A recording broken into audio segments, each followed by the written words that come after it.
fisik mobilnya sendiri tuh gimana ya Mas? Apa tiba-tiba bilang ting gitu atau memang sebenarnya tuh lewat jalan situ? Cuma kok nggak ada jejaknya gitu. Nah, ya, itu sebetulnya Kang.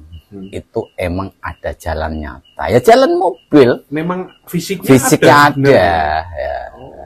Fisiknya memang ada. Apalagi itu di kuburan itu kan ada yang niatnya bagus, positif maupun negatif. Yang niatnya negatif ya sama juga menasarkan nyasar ke wong. Enak-enak mbok gawe. Jebulane diparakake ning anu. Itu ada dua versi kurasa aja negatif dan positif. Ada juga yang dibilang makhluk halus itu menolong seseorang itu. Tapi diarahkan yang bagus, tidak disesatkan seperti itu. Nah, semua ini kembali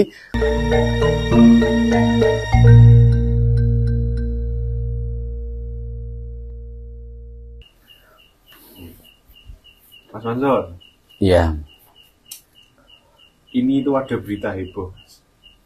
Di berita itu ada di sebuah hutan di daerah Pati itu lagi geger gempar, ada mobil yang tiba-tiba itu nyasar di tengah hutan. Jadi pagi-pagi itu ada mobil ditemukan di tengah hutan, mobil putih. Nah, itu tuh banyak apa ya namanya, untuk akses jalan ke situ juga tidak ada.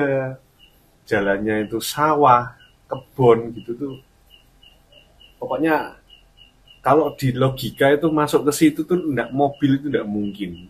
Nah, itu dulu juga pernah ada cerita bis besar itu ya nyasar di tengah hutan.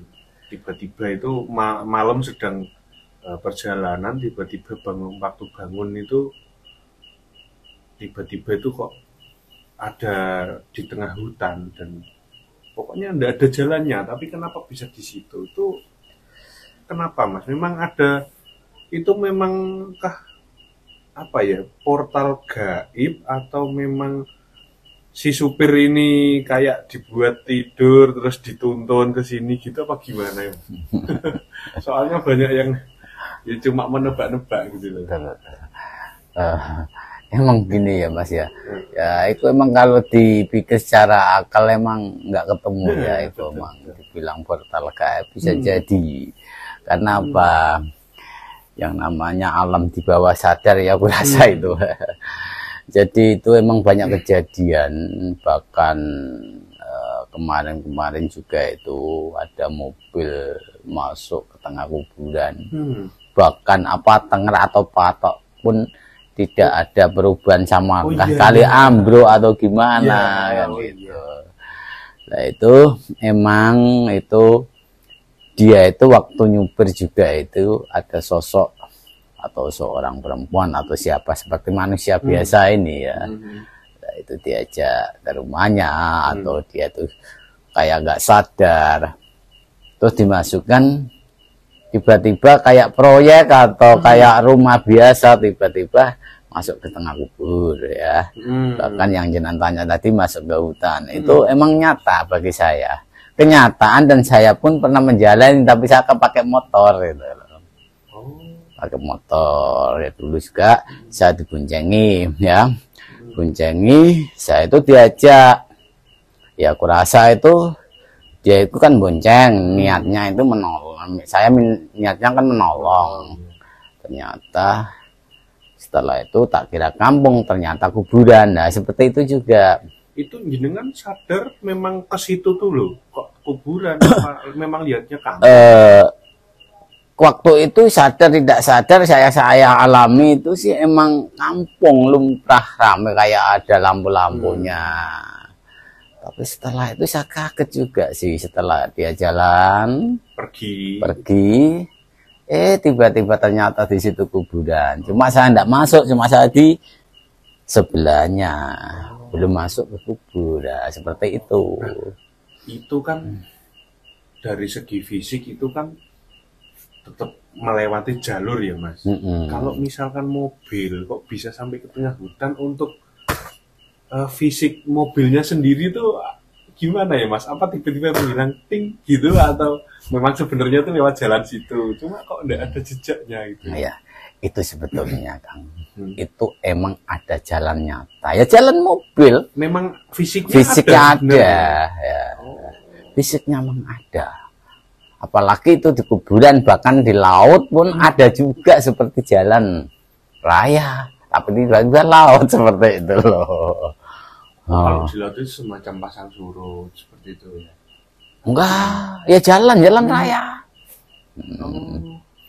Emang itu ya pernah jajak temen, tapi ya nggak tahu waktu itu emang saya sih kurasa itu emang jalan raya. Setelah itu ya laut sama juga.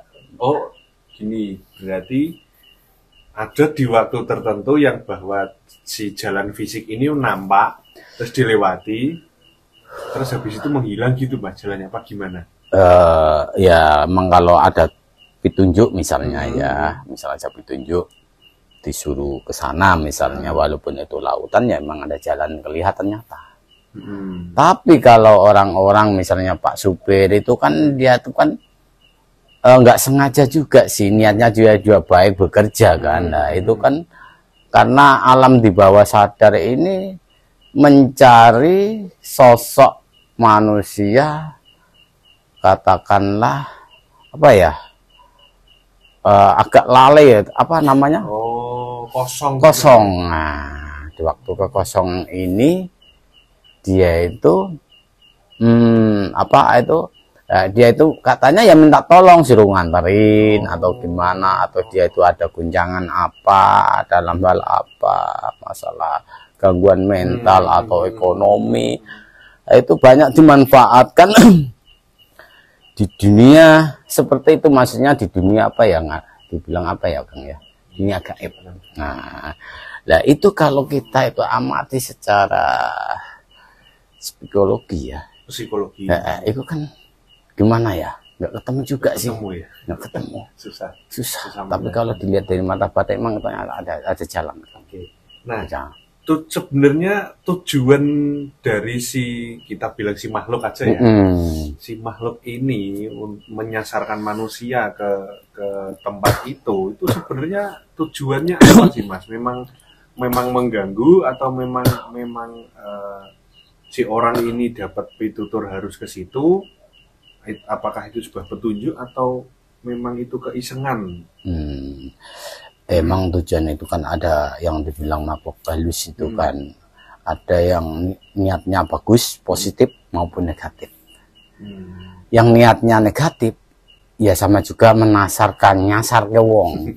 Enak-enak mbok gawe jebulan itu para akhirnya itu ada dua versi kurasa, aja negatif dan positif. Ada juga yang dibilang makhluk halus itu menolong seseorang itu, tapi diarahkan yang bagus, tidak disesatkan seperti itu. Nah, semua ini kembali ke manusianya sendiri, dari hatinya sendiri, dari rasa sendiri, perilakunya sendiri. Kurasa seperti itu Kang.